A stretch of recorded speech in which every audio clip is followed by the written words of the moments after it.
He's playing some games, the worst he recalls. He's gonna find out which one sucked the most balls. The angry video game nerd is here. Oh, he's making a list and checking it twice. He's gonna go home and eat chicken and rice. The angry video game nerd is here. He hates the games that stink. He knows which games to break. He just might even hate them all, 'cause he's mad for fucking sake. You better watch out, don't give these games a try. You better not play them, he's telling you why. The angry video game nerd is here.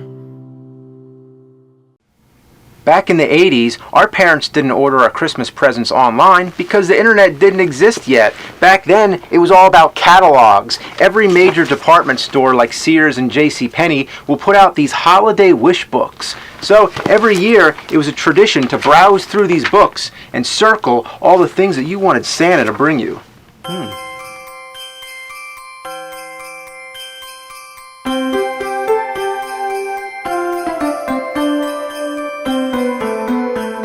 Everything you could possibly imagine was in these books. There were video games, of course. You'd see all kinds of crap like the Rollin' Rocker and Dr. Jekyll and Mr. Hyde for $39.87? That's criminal.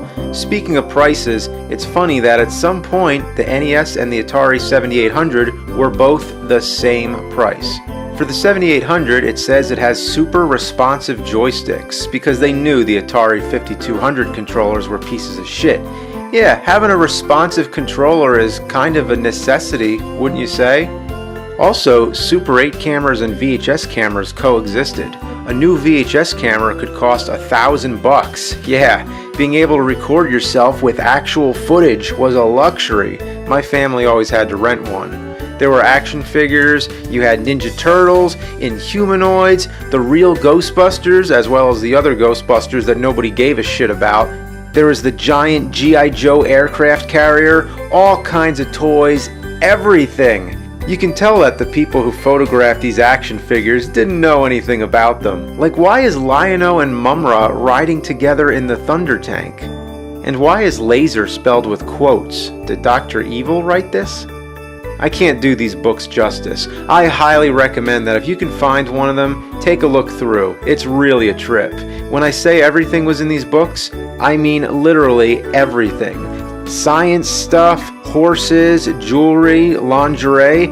You turn from a page with kitty stuff to see tobacco. These books were mostly for kids to tell their parents what they want, and there were even coloring pages in there. But then there were things like knives and guns. That's terrible that a kid would be flipping through and see that. You'd go from a page that has all kinds of kitty sleeping bags, and right on the other side of the page is a gun cabinet. Right underneath the Mario sleeping bag is an assortment of guns, and there were lots of them. Back to the video games. A lot of times the descriptions were questionable. For Zelda, it said, "Gather crystals to stop warlords." That's the worst description to Zelda I've ever heard. Karate Kid on the NES had the wrong screenshot. Where'd they get that from? That's not the Karate Kid. For Ghostbusters on Sega Master System, it says "scare up some fun." Oh, you bet. And it retains the typo Gorza instead of Gozer. Then we get to the Tiger games. Oh my.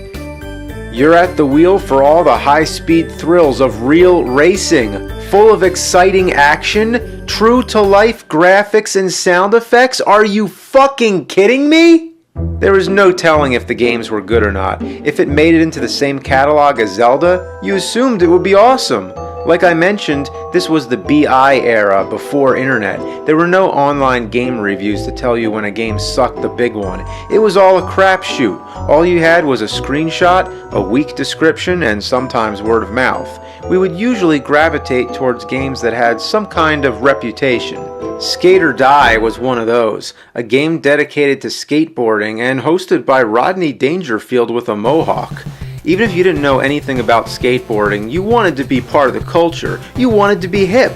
Just as essential as it was to wear bright neon colors and listen to glam rock, you had to at least try to skateboard. If you weren't good at it, you'd fall on your face and hurt yourself. Then you'd go play this game and punish yourself even more. All you do is fall, fall, and fall. The only way to play decent at it is to master its awkward controls. It's like teaching yourself to walk backwards on a tightrope. And once you do get good at the 5 mini games, you realize that's all it is. 2 different half-pipe competitions, jousting, and a time trial and a race, which are so short you can finish them in less than a minute. Almost every kid had this game in their collection at some point. It had cool music, a catchy slogan, and signified everything that was rad about the 80s. But the game was fucking shit. Shit that we held with passion. Skate or die? Looking back, I wish I chose the latter. Then there was Bad Dudes, or Bad Dude as this wish book called it. Just the name bad meant that it had to be good. More proof that we had everything screwed up. It's a monotonous button masher with choppy movement, lousy hit detection, and back-ass controls. It's another one of those games where B and A are switched, meaning B is jump and A is attack, and you know how it should normally be. Sure, it was early in the age of beat-em-up games, so at the time it was awesome and macho. Playing this game was a symbol that you were a real man, but it hasn't aged well. It just makes you want to play Final Fight 3 instead.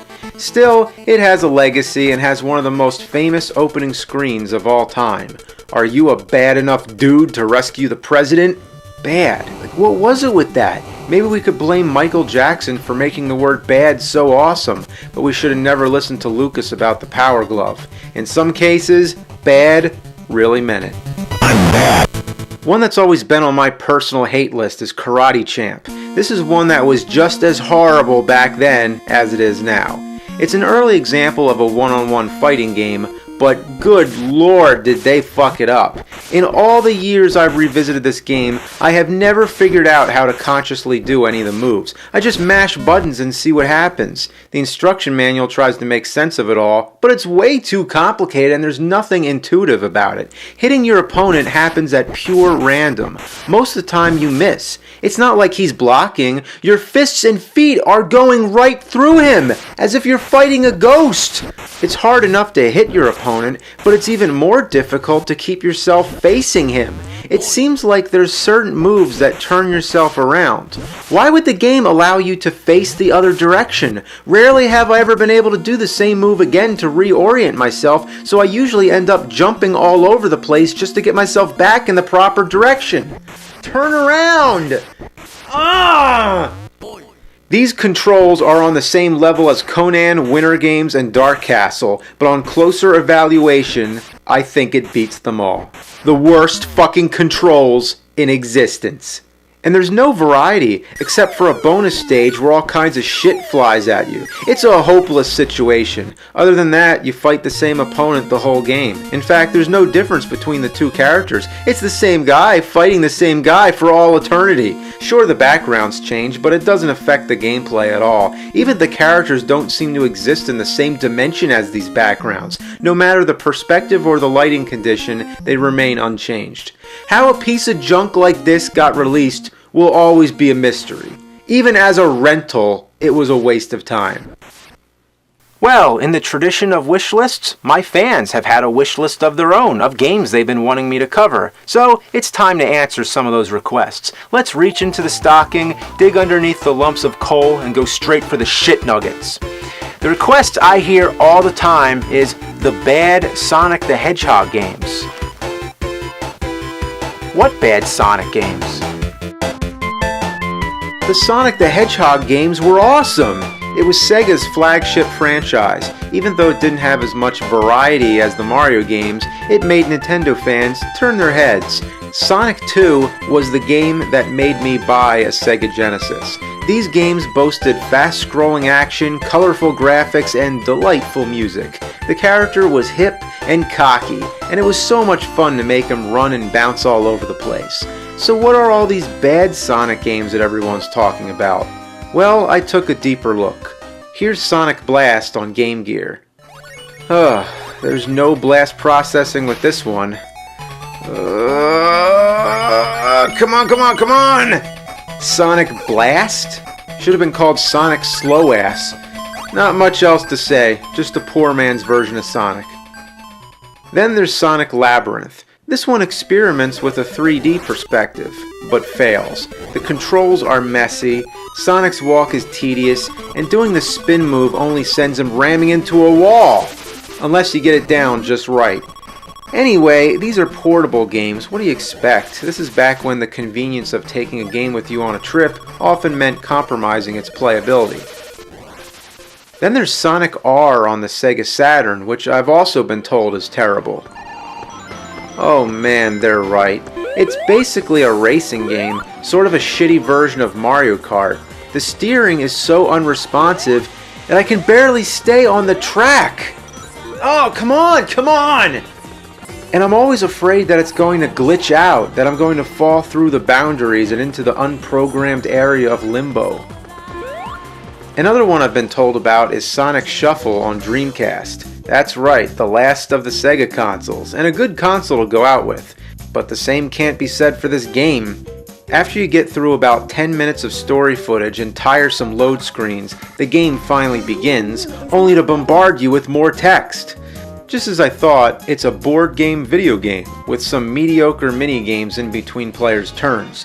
Basically, this is Sega's take on Mario Party, but unfortunately didn't turn out as well. Another big request is Shadow the Hedgehog on the Nintendo GameCube. A Sega game on a Nintendo console? Cats and dogs living together, mass hysteria! Sega and Nintendo were the biggest competitors of my generation. But times have changed. I don't even know who Shadow is, and when did characters in Sonic games start carrying guns? Once again, you have to sit through a movie before the game starts. It's pretty spectacular, but why is it always like this now? Is that what kids do nowadays? Sit around and watch video games? You take control of Shadow, with Sonic following behind. You run, you jump, you shoot. It's pretty self-explanatory. I think it's much more fun than the other games, but I find it a little tough to avoid losing my rings all the time. This homing attack tends to get me killed, and I keep falling down pits. Other than that, I don't have much to say about it. I feel like I just awoke from a frozen sleep. Last I knew, Sonic games were in 2D, Nintendo and Sega were rivals, guns were for Contra, Sonic's nemesis was called Dr. Robotnik, now he's going by Dr. Eggman Diddy Daddy, villain formerly known as whatever. What the hell happened here? This is about as new as I'll go. Sorry, I'm going back to NES, that's what I know best. One of my biggest NES requests since day one is Where's Waldo? First you have to be familiar with the books. They were incredible. As a kid, I stared at these pages for hours. The illustrations were amazing, and there was so much going on it could keep your eyes busy exploring for a long time. Of course, the objective was to find Waldo amongst other hidden things. Well, how do you take this and turn it into an NES game? This is what happens. It's as if the pages of the book have been chewed up, digested, and shat out an 8-bit ass. How can you find Waldo in this? Where the fuck is Waldo? He doesn't even know where he is. And that's all you do. You just move the square around the screen and hit the button if you think Waldo is in that area. Even when I do find him, I still don't know which one he's supposed to be. It's really not hard anyway. You can just keep trying every space on the screen until you win. The only thing that happens if you pick the wrong area, you lose time on the timer, but it still seems like a better option to guess your way through the game rather than actually trying to find Waldo with your own eyes. In between the stages, you're forced into watching Waldo walk from one place to the next. And he never walks in a straight line, he just wanders all over the place, like he doesn't have a clue where he's going. Why do we need this cutscene anyway? Couldn't we just go straight to the next stage?